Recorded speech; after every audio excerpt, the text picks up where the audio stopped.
sejak itu pula dia akan mendapatkan kebahagiaan, kesuksesan sebagaimana kehidupan para sahabat radhiyallahu anhum ajma'in. Generasi terdahulu yang telah mendapatkan ridha Allah Subhanahu wa taala. Yakni Allah tegaskan dalam Al-Qur'an, "Was-sabiqunal awwalun minal muhajirin wal ansar walladzina tabauhum bi ihsan radhiyallahu anhum wa radu anhu wa a'adda lahum jannatin tajri tahtahal anharu khalidina fiha abada dzalikal fawzul adzim." Generasi terdahulu yakni generasinya para sahabat. Sahabat ini bervariasi, ada yang petani, ada yang pedagang, bahkan ada pejabat dan rakyat. Tetapi keyakinan sahabat ini kepada Allah memasukkan kalimat yang agung, yakni kalimat la ilaha illallah, menghujam ke dalam hatinya. Sebagaimana pohon yang di situ ada akarnya menjulang ke bawah, menghujam ke bawah sehingga kuat. Jadi kalau kita mengikuti kehidupan para sahabat radhiyallahu anhum wa radu'an, Allah akan ridho kepada kita sebagaimana Allah ridho kepada para sahabat. Apa jaminan dari Allah? Wa a'adda lahum jannatin tajri tahtahal anharu khalidina fiha abada dzalikal fawzul adzim. Akan Allah berikan jaminan surga. Jadi kita duduk di sini sambil menunggu salat Isya berjamaah, mendengarkan mubayyin, mendengarkan keterangan-keterangan tentang keagungan Allah, penjelasan-penjelasan tentang sunnah Rasulullah, penjelasan-penjelasan tentang memakmurkan masjid. Jadi atas pentingnya perkara ini, insya Allah semua bersih dan insya Allah. Insya Allah Kiai dari Bondowoso dipersilakan. Ini ada YouTube-nya ya, pakai ini ya, ada YouTube-nya, jadi biar apa namanya suaranya bisa ya. Alhamdulillah. Sini.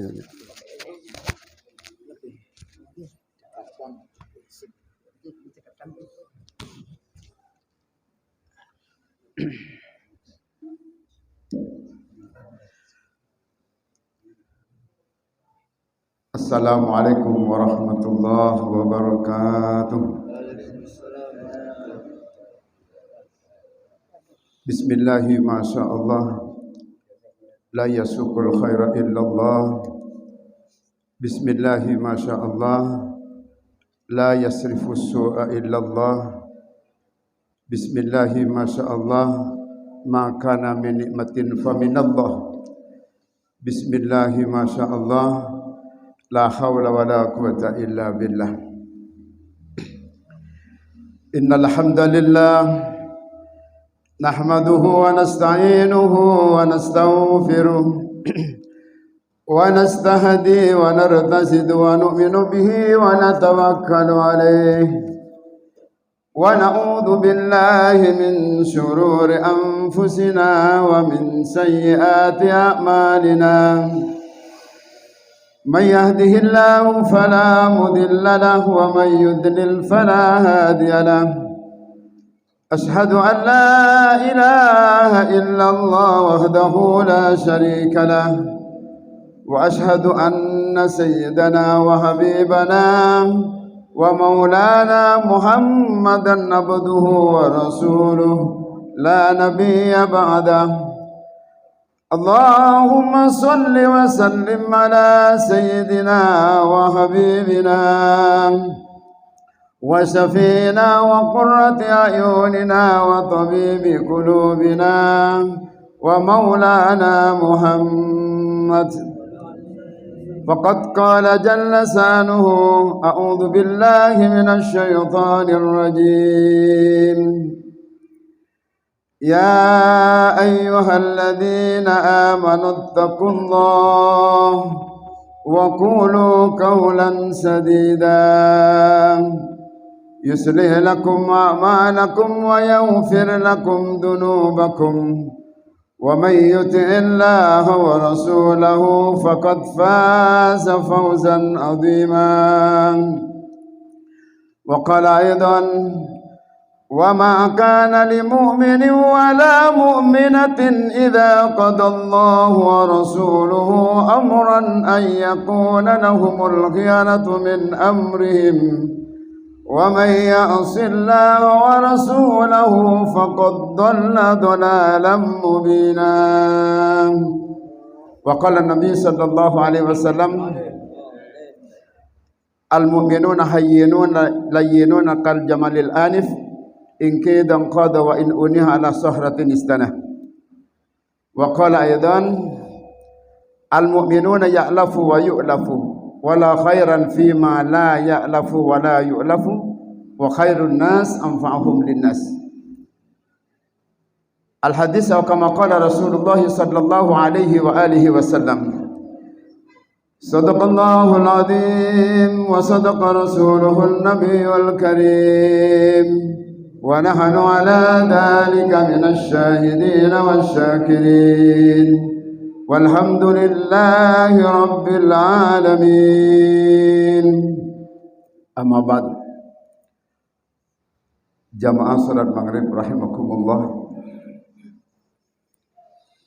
tidak ada perkara yang lebih penting, yang lebih diutamakan daripada usaha untuk mewujudkan keimanan, mewujudkan keyakinan kepada Allah Subhanahu wa taala. Karena perkara ini adalah perkara yang sangat menentukan kehidupan kita di dunia ataupun di akhirat. Ditentukan dengan keadaan iman kita. Kita ini bahagia atau sengsara.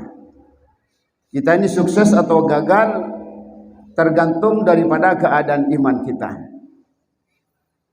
Semakin tinggi imannya seseorang, maka semakin ada kesiapan untuk menerima daripada seluruh perintah Allah Subhanahu wa taala yang dicontohkan oleh baginda Rasulullah SAW.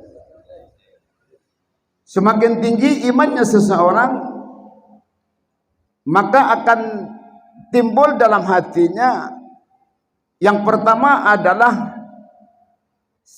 sifat ta'dim. Yang kedua ada mahabbah. Yang ketiga adalah halawah. Yang pertama adalah ta'dim. Apabila manusia mengusahakan tentang perkara iman, diusahakan dengan jalan perjuangan dan pengorbanan, maka akan tumbuh pada diri manusia itu sifat ta'dim. Dia selalu mengagungkan daripada seluruh perintah Allah Subhanahu wa taala. Dikala dia salat, bukan cuma sekedar mengerjakan salat, tetapi ada keagungan di dalam hatinya mengagungkan perintah salat tadi. Dikala manusia diperintah oleh Allah untuk berpuasa, maka dengan keimanan yang kuat sehingga timbul ta'dim, ada perasaan mengagungkan di dalam melaksanakan daripada puasa itu sendiri. Dan seluruh perintah Allah SWT dia kerjakan dengan sifat ta'dim. Sehingga apabila terus dia usahakan, maka timbul lagi ya perasaan mahabbah, ada cinta. Kalau sudah ada perasaan cinta dalam hati manusia, maka dia sangat mudah. Sehingga dengan adanya cinta itu, maka timbul dua perkara dalam hati manusia. Pertama, halawatul ta'a dan halawatul ibadah. Kenikmatan di dalam ketaatan dan kenikmatan di dalam beribadah. Seluruh perintah Allah Subhanahu wa taala dia agungkan, dan dalam perasaannya dia ada kenikmatan di dalamnya. Sehingga tidak heran bagaimana Rasulullah sallallahu alaihi wasallam dulu dengan 2 rakaat semalam suntuk sehingga betisnya ini bengkak karena lamanya berdiri. Apakah dia menyiksa diri? Tidak. Karena sudah ada halawah, ada kenikmatan di dalam ya, beribadah tadi. Apapun bentuk ibadah itu, baik zikir, baik sholat, baik tilawah Al-Quran, apapun bentuknya, pasti dia akan merasakan kenikmatan di dalam hatinya. Kenapa? Karena ada mahabbah di dalam hatinya. Jangankan perintah Allah itu sesuai dengan akal kita, jangankan perintah itu sesuai dengan nafsu kita, bahkan bertentangan dengan akal, bertentangan dengan nafsu kita, kalau itu datangnya dari perintah Allah Subhanahu wa taala, maka langsung dia sami'na wa ata'na. Saya dengar dan saya taat karena dia adalah perintah daripada Allah Subhanahu wa taala. Kenapa? Karena ini perintah datangnya dari zat yang telah kita cintai, yang telah tertanam dalam hati kita. Maka oleh sebab itu jamaah yang mulia, penting kita hari-hari kita harus ada usaha untuk mewujudkan cinta tersebut, usaha untuk mewujudkan daripada keimanan hati. Jamaah yang mulia, disebutkan dalam hadis qudsi, ya ibadi khalaqtuka li ajli fala tal'ab wa qadartu laka rizqan fala tad'ab in wajadtani wajadta kulla syai' fa in faqadtani faqadta kulla syai'. Ya ibadi, wahai hambaku, engkau saya ciptakan untuk saya, untuk Allah. Jangan main-main. Ini perintah peringatan daripada Allah. Wahai hambaku, kamu saya ciptakan untuk saya, untukku. Fala tal'ab, jangan main-main. Wa qadartu laka rizqan, telah saya tentukan diri kamu. Fala tal'ab, jangan payah-payah. Tetapi yang paling penting dalam kehidupan kita, bagaimana kita wujudkan daripada keyakinan yang benar kepada Allah SWT. In wajadtani wajadta kulla syai'. Barang siapa yang telah menemukan saya, maka dia telah menemukan segala-galanya.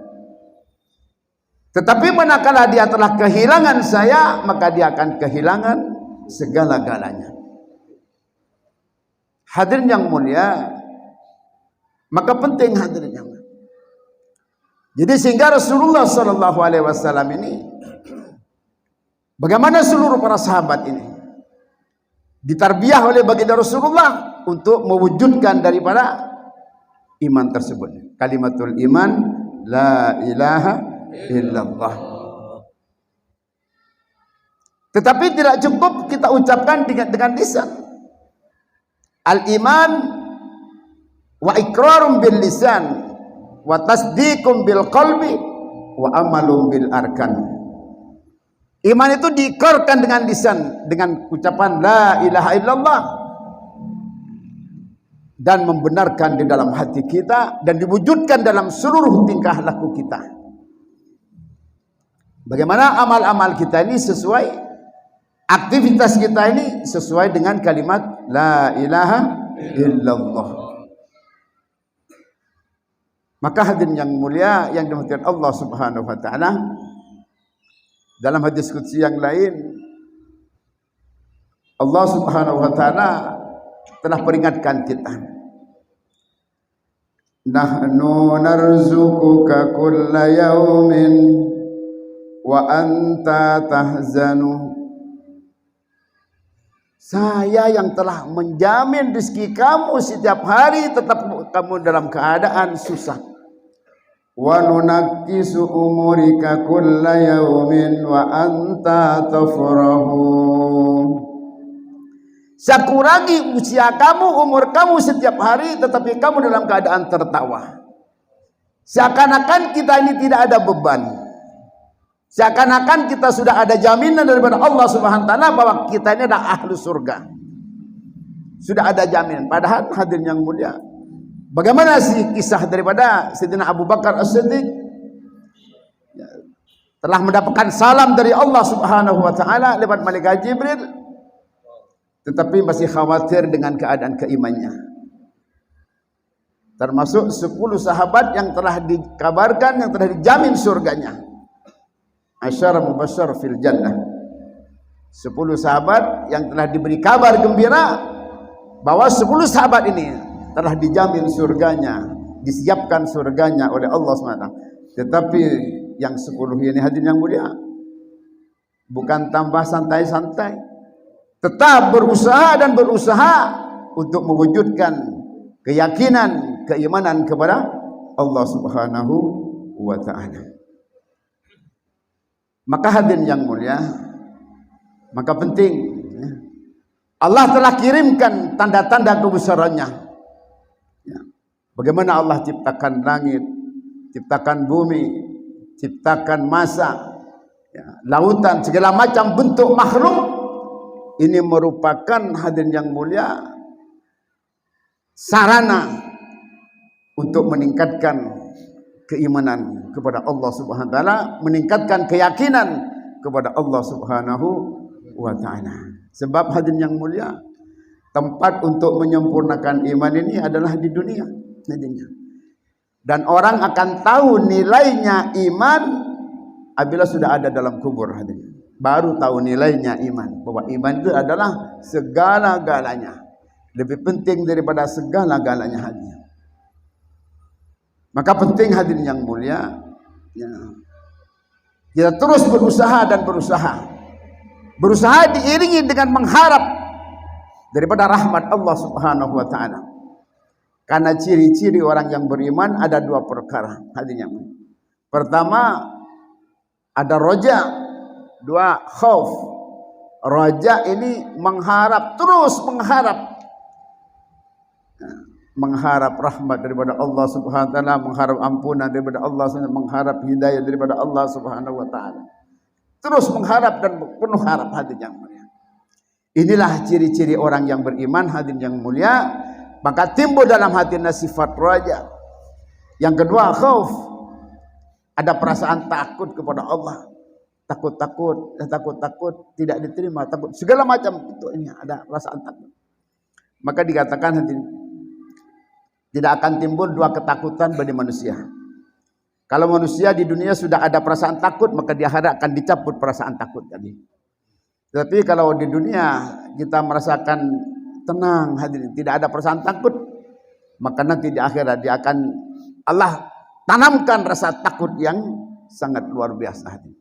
Maka penting hadirin yang mulia, bagaimana kita hidup di dunia ini kita wujudkan daripada keimanan, keyakinan yang benar kepada Allah Subhanahu wa ta'ala. Dan Allah Subhanahu wa ta'ala telah kirimkan masa-masa ini untuk cobaan, ya. Dan semuanya ini merupakan ujian. Dan dikatakan ad-dunya darul imtihan. Dunia ini tempatlah ujian. Ujian yang tertinggi, yang terbesar adalah ujian iman hadirin yang mulia. Karena yang pertama kali nanti ditanyakan di kubur adalah bab perkara iman. Maka dikatakan oleh ulama, kalau sudah masalah keimanannya dia jawab dengan benar, maka jawab pertanyaan-pertanyaan berikutnya akan dia jawab dengan sangat mudah sekali hadirin. Jamaah yang dimaksud Allah Subhanahu wa taala, kita ini adalah umat terakhir hadirin. Umat baginda Rasulullah SAW umurnya sekitar 60-70 tahun.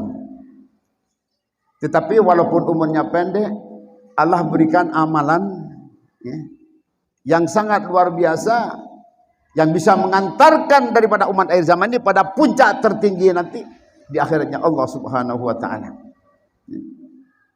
Derajat tingkat tertinggi di akhirat hanya dengan usaha dakwah ini hadirin. Dan dakwah ini merupakan hadiah yang terbesar bagi umat akhir zaman hadirin. Ya. Dan Allah tidak berikan kepada kaum-kaum sebelumnya. Sehingga banyak nabi-nabi yang iri terhadap umat akhir zaman.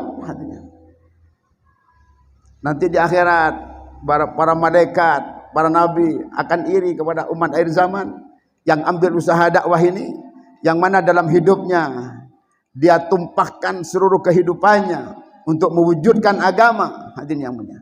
Dia korbankan kesenangan dunianya semata-mata hadirin untuk mewujudkan daripada agamanya Allah Subhanahu wa taala. Ini siapapun boleh hadirin yang mulia, ya.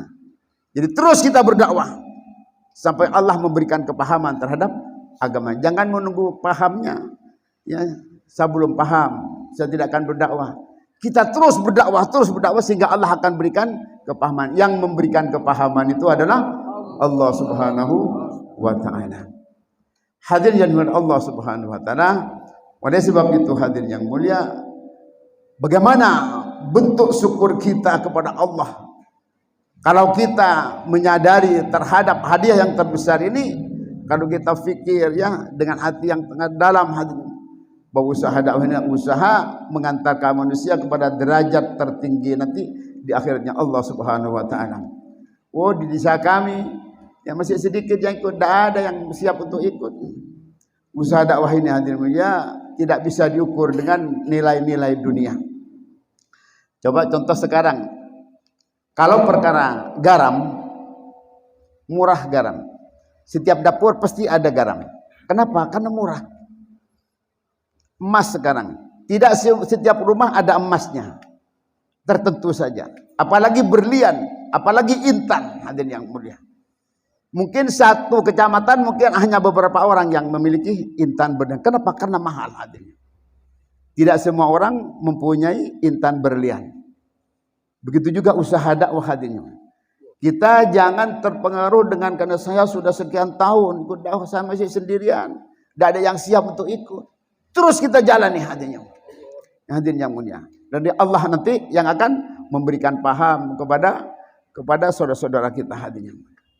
Oleh sebab itu hadirin yang mulia, semakin tinggi pengorbanan kita, ya, semakin tinggi perjuangan kita dalam agama ini, semakin tinggi pula Allah akan berikan kepahaman terhadap agama ini. Ya. Kalau tidak ada korban, maka akan salah paham terhadap agama ini, hadirin yang mulia, terhadap kehidupan ini, hadirin. Disangkanya kehidupan dunia ini ya inilah, ya, seakan-akan dia punya keyakinan, ya, saya sudah sholat, sudah puasa, sudah zakat, bahkan sudah haji, tiap tahun sudah umroh segala macam, hadirin. Tetapi bagaimana, hadirin yang mulia, ya, kadar daripada keimanan kita, hadirin, keyakinan kepada Allah SWT. Sebab hadirin yang mulia, yang tahu nilai daripada keimanan kita hanyalah Allah Subhanahu wa taala. Ini cerita lama, hadirin yang mulia, tetapi perlu terus diceritakan supaya kita ada istiqdat, ada kesiapan untuk menjalankan, ya, daripada usaha dakwah ini, hadirin yang mulia. Supaya kita ini tidak terlena dengan suasana dan keadaan sekarang ini, hadirin. Ya, supaya tidak terlena dengan suasana dan keadaannya. Ada seorang kiai, ya, dia belanja ke pasar, ke toko. Begitu sampai di toko, ya, dia belanja lalu dibayar uang 100.000. Kata yang pemilik toko, wahai kiai, uang ini palsu, kiai. Kiai tadi tidak tahu bahwa uangnya ini palsu. Maka dia langsung pulang 2 hari 2 malam menangis. Maka ditanya oleh santrinya, wahai kiai, kenapa kiai kok sampai 2 hari 2 malam menangis terus? Sholat menangis, ngaji menangis, ya, segala macam. Tahukah kamu, nak, saya pergi ke toko, begitu saya beli, saya keluarkan uang 100.000, saya bayarkan, ternyata uang itu palsu, katanya. Sehingga ini tangisan saya. Kalau cuma uang 100.000, kiai, saya siap ganti 500.000 yang asli. Wahai anakku, yang saya tangisi bukan karena uang palsu, nah. Tetapi apabila saya nanti dihadapkan, dipanggil oleh Allah, ya, di dalam pengadilan yang akan disaksikan oleh seluruh manusia, begitu iman saya ajukan kepada Allah, lalu Allah bilang iman saya ini palsu, kemana saya hendak usaha? Kemana saya hendak usaha untuk mewujudkan kesempurnaan iman yang asli itu, nah, itulah yang saya tangisi. Oleh sebab itu, hadirin, marilah kita jangan Ya, jangan mundur, jangan bosan-bosan. Terus kita berkorban dan berjuang. Ya.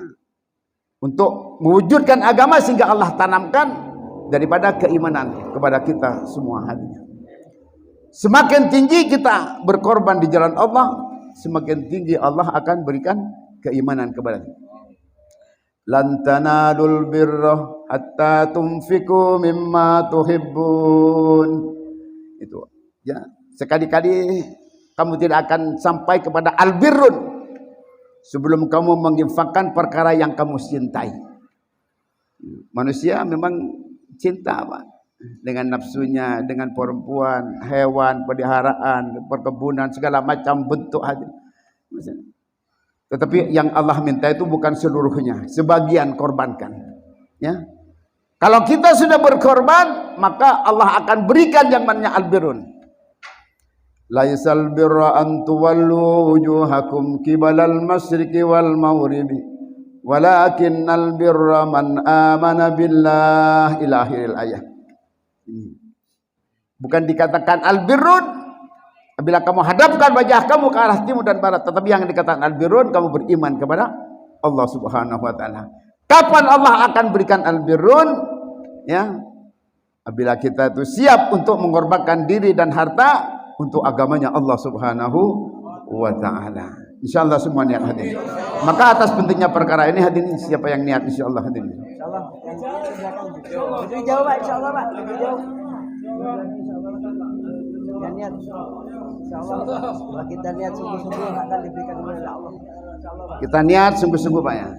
Saya insyaallah 4 bulan niat jalan kaki ya, bulan 5. 40 hari, 4 bulan. Niat saja insyaallah dapat pahala. Yang niat ke belakang insyaallah. Daftarkan diri, niat ke belakang. Insyaallah Pak ya, semuanya niat untuk berjuang ya. Paling tidak 3 hari. Insyaallah. Hari Ahad. Mungkin ini yang bisa kami sampaikan, kurang lebihnya mohon maaf. Hadanallahu wa iyyakum ajmain. Subhanallah wa bihamdihi, subhanallah wa bihamdika, asyhadu an la ilaha illa anta astaghfiruka wa atubu ilaik. Assalamualaikum warahmatullahi wabarakatuh.